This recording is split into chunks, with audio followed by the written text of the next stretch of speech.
Hey gang, I'm Luke and welcome back to Down from the Attic. It's been a while, I know. I've had a few people messaging me and leaving comments on some of the older videos asking, where am I? What am I up to? When are the new videos coming? And I'm here today to give you a little bit of an update on the channel and also explain what I've been up to, where I've been, and also recap as well on my visit to Games Expo last week. So it's kind of a little bit of a catching up session this. So kind of best for me to start off with where I've been. So I put a post up a couple of months back explaining more or less what had happened. I've been through a spell of pretty poor health. It all kind of came down to the fact that I wasn't getting nearly enough sunlight and I was massively vitamin D deficient. And because of that, my immune system just went. It was really quite poor. So my job, I work in a studio. I work for a toy company. We've got our own studio in-house and we film and edit toy commercials and animations for online. And if I'm not in the studio filming in a controlled environment which has no natural light, because we need to control light so light's consistent between shots, I'm in my edit suite which also has no natural light. So during those winter months I was getting no sunlight at all, which meant that I was getting every single cold and flu and malady going. Honestly, I was just lurching from one illness to the next, and it left me feeling pretty rough and pretty scared as well, because I didn't know what the hell was going on with my immune system. So yeah, a trip to the doctors explained exactly what it was, but these illnesses culminated in a pretty bad infection. I felt dreadful, and the infection started really on my knee. To the point where I was hobbling around like an old man. I couldn't physically get up into the attic to film, and let alone even just to get games to play, which sucked. It really sucked, because there's a lot of games up here that I enjoy playing, and it limited me with what games I can play. I couldn't really touch any of the vintage games. The vintage games are all kept up here in the attic. I couldn't touch them, so for months I've not been able to play any of these. But I'm better. I'm taking tablets. Obviously during summer I'm getting loads of sunshine. I'm getting fitter and healthier, which is always good. So yeah, things are definitely on an upward curve there now, so I'm happy. There's been other things as well. So I mentioned in the post too that my grandfather unfortunately passed away at a ripe old age. You know, 97 is a really good age. But obviously it was hard on the family.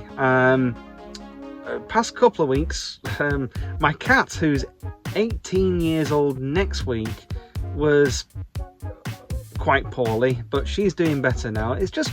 It's been a series of one thing after the other. So I'm here to say that I'm back. I'm working on episodes. I'm working on episode 100 as we speak. It's filmed. I'm editing it. I've laid down the audio track for it. I've done my voice record for it. It's just a matter of assembling it all. I've also got plans for episode 101. Which is going to be a terrible game that you want to throw in room 101. But 100 it's one of my favourite games. I had to pick something really special, and I hope you're going to enjoy it. But there's plans for episodes going further ahead, because I've got a bunch of games that I want to show you. I've had a bit of a clear out, and that's opened up space for me to get new additions, new cool exciting games to show you. So yeah, there's an awful lot to look forward to. Last week was UK Games Expo, and a huge event, the biggest board game event in the UK, and it was bigger than I've ever seen it in years past. I think there was 5 halls of games and gaming this year, which is just incredible. Really, I should do a full weekend because there's just no way that you can do all that in a single day. I think I managed 2 halls, which I still think is pretty good going. But your eyes are being drawn left, right and centre, and there's lots of games there on display, and I've bought quite a few good new games, and let me show you them.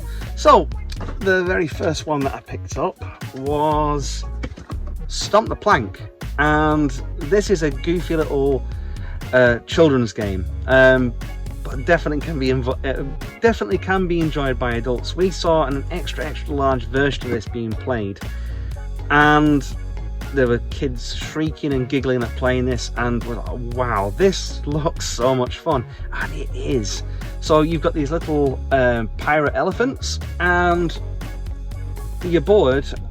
You've got these little planks which fit magnetically, and it's a push your luck kind of game. You are drafting cards, and if you get 2 cards of the same in this strip here, then you have to move your elephant further along the plank 1 space, but you can stop at any point provided that you've not drawn any duplicate cards, and that forces your opponents to put weights onto the end of their boards. It's daft, it's fun, it plays really quick. It's the kind of game that people want multiple games of, and this has been a hit with a bunch of people that we've played so far.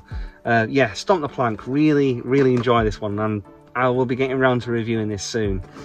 The next 2 are from Oink Games. Now, if you're not familiar with Oink Games, they make very small games, but with a lot of gameplay in those boxes. So the first one I picked up was Scout, and this is kind of their flagship game. Scout is a card game, and unlike normal playing cards where a Queen of Hearts upside down is still a Queen of Hearts, well, these cards, a 10 upside down might be a 3.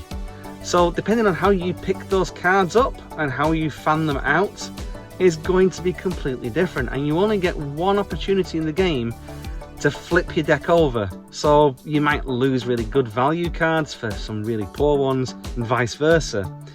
So you're playing cards down and you might need to pick some up, and when you pick them up you get to choose the value. So these cards are constantly changing value, and what might be useless to another player might be really useful to you. Quite a nice mechanic that, and loved playing this so far. So yeah, that's Scout. The other one I picked up from Oink Games is a newer game of theirs, Whale to Look. Now I would love to show you the contents in this box, but believe me, this is crammed full of pieces. There is a significant game in this box. So the premise is you are tour operators for whale watching expeditions, and you've got a fleet of 3 little boats. And the aim of the game is to correctly guess where the whale and the orca are going to surface. So you do this by secretly looking at these little cards to see how many fish are in a certain area. Now, the whale will surface where there's the most fish. The orca will surface where there's the least fish. And you kind of have to place bets on where you think those are going to surface. You don't get to look at all those cards. So you're kind of looking at what your opponents are doing, kind of guessing yourself. There's some bluffing, there's some strategic moving going on. Yeah, it's surprising how much a game packs into that little packet there. Quite impressed by this one.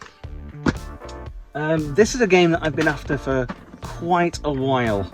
I'm a big fan of the Disney parks, and I had to get this one. Big Thunder Mountain. Yeah, I've struggled to get this.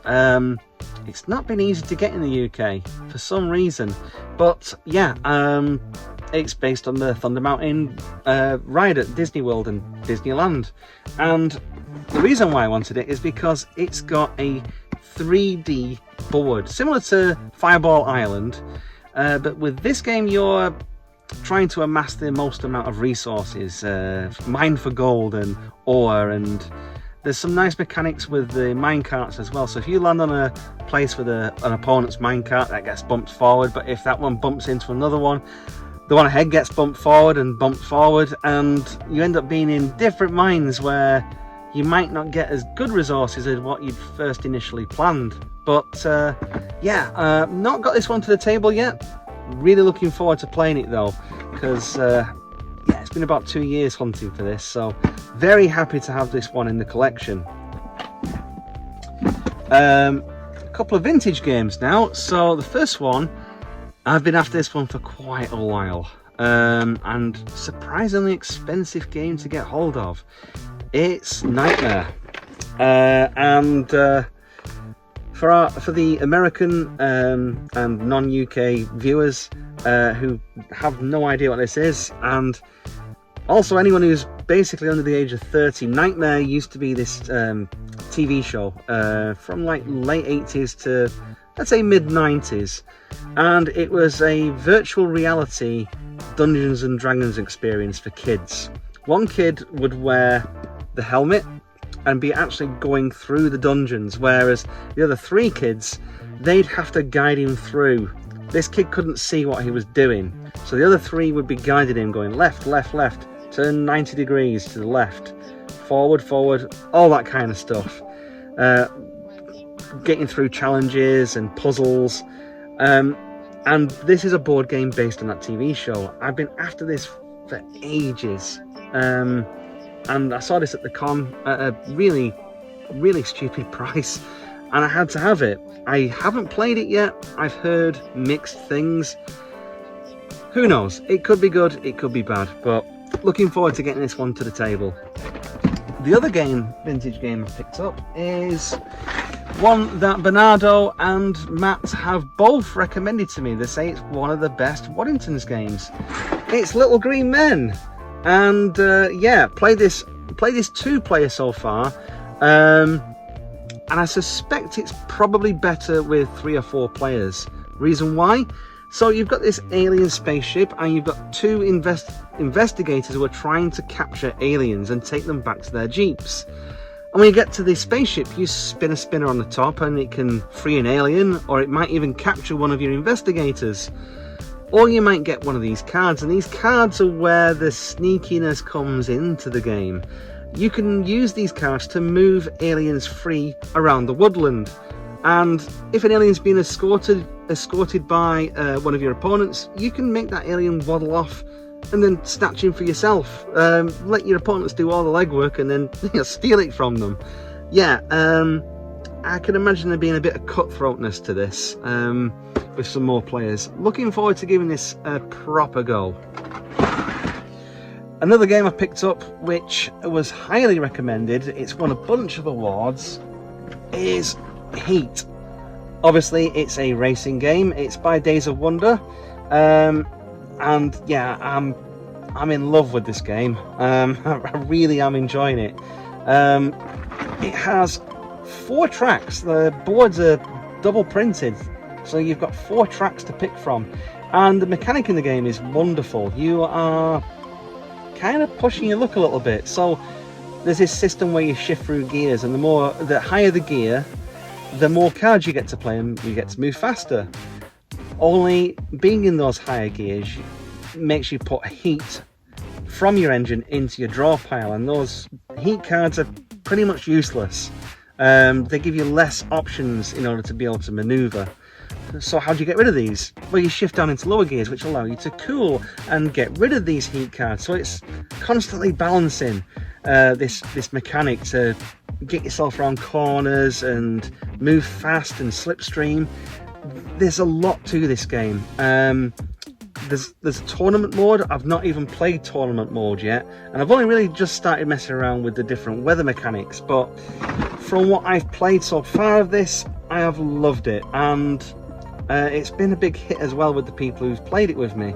So yeah, a bit more play on this, and then I think I'll start getting on to review this one.